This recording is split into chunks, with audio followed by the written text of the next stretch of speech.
The year was 1900, and Providence was just about to open a very special building.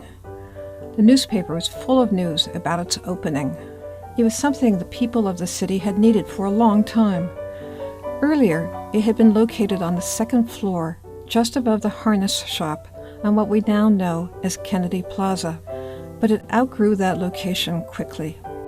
It needed a new and grand home, and it got one right in the middle of the city.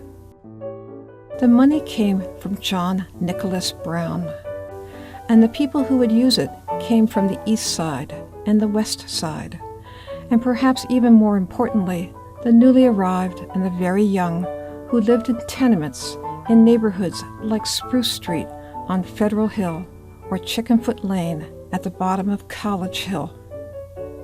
The new building would be open to everyone. This was, after all, the Providence Public Library. After the celebrations were over, the public found they had a handsome building. On the outside, it was designed to look like a house for a wealthy Italian family. On the inside, it had been carefully crafted by the librarian, William Foster. He made it home for everyone.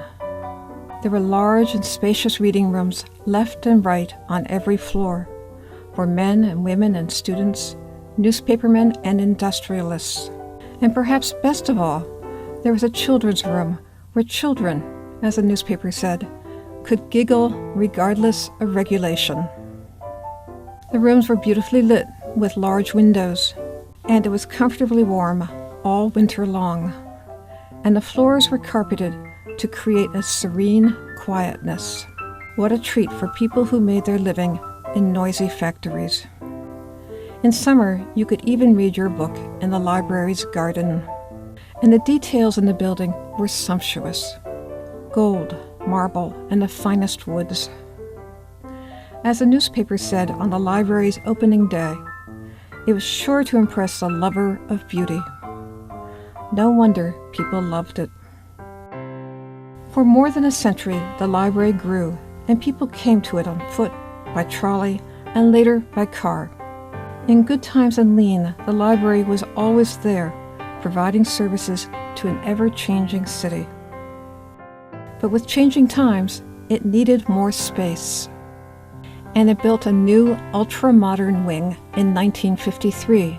Many of the library programs happened there, as they do now. Are you okay? A literacy program, computer classes, book clubs, and of course, the children's programs.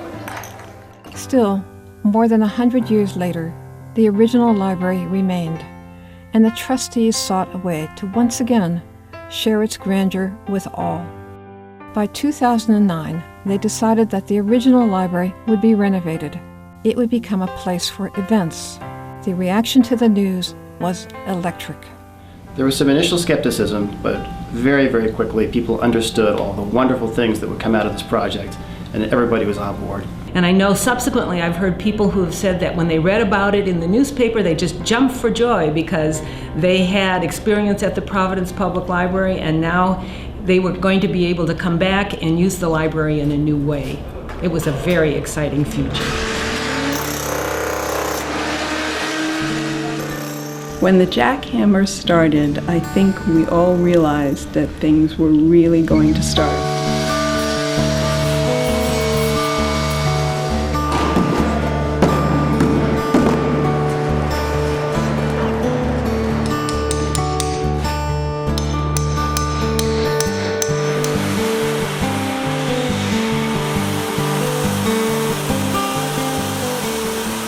It is physically very, very challenging and financially very challenging, and it certainly slows the building process. It's not like building a strip mall.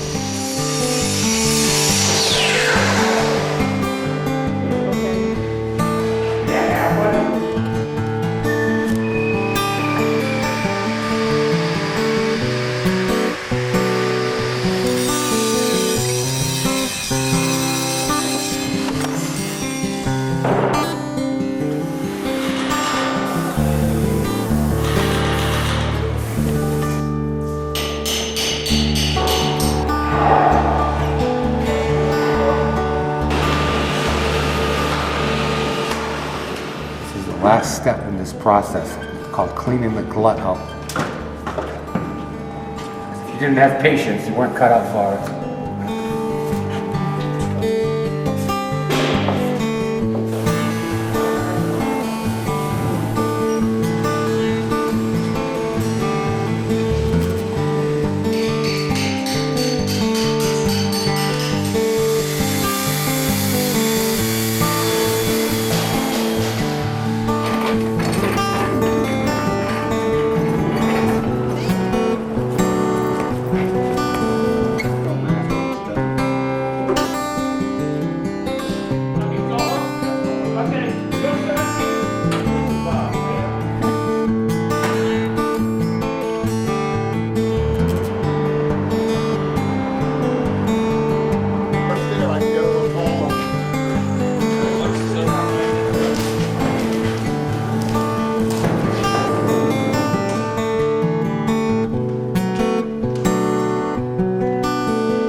After many months, the work was mostly done, and the library had a preview event.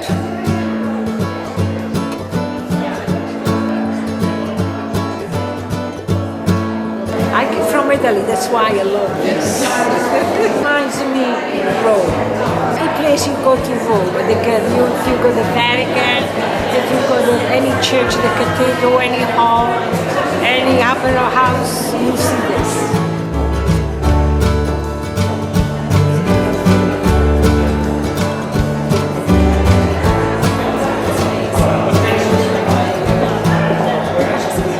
Oh, it's gorgeous. The place is so beautiful and the renovations are really improvement. I think it's exquisite.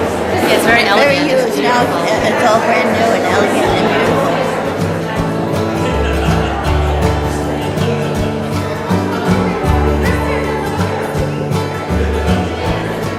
We wanted something that was, described us as a couple, and it was a location for our families. It's incredible. The detail, the colors, it's fantastic. We couldn't ask for anything more. And the library knew it was on the right track.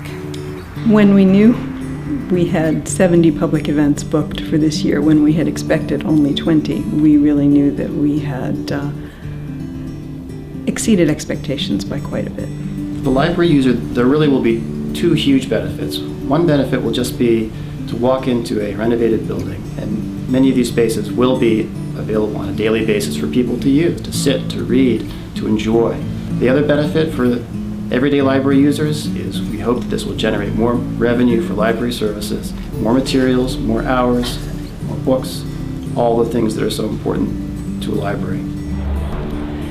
Now, this is what the renovation is all about.